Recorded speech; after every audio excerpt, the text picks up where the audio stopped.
John Dawson of Columbus, Georgia, survived tours of duty in 3 combat zones: in the Pacific theater of World War II, Korea, and then Vietnam.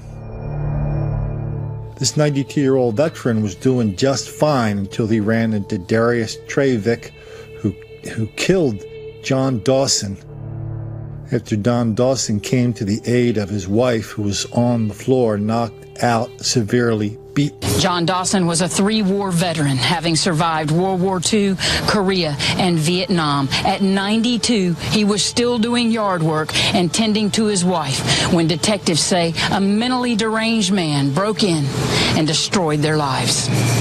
A standing room only crowd appeared in Recorder's Court where stunned relatives of Evelyn and John Dawson fought to keep their composure. Darius Trevick stared straight ahead with no emotion as the judge rattled off the charges and listened to court testimony.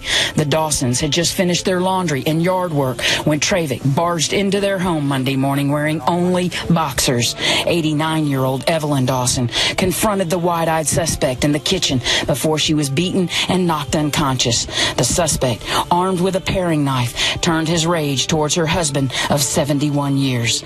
The retired Navy senior chief, who had survived 3 wars, was dead on the scene.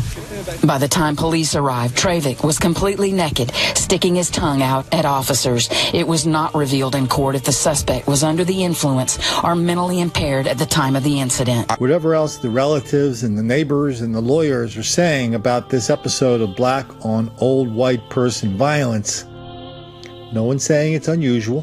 No one is saying they've never heard about something like that in these parts before. Please, sir, I want some more.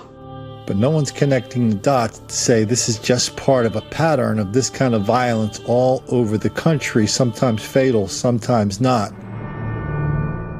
Always reported in a way not to make the black kids angry.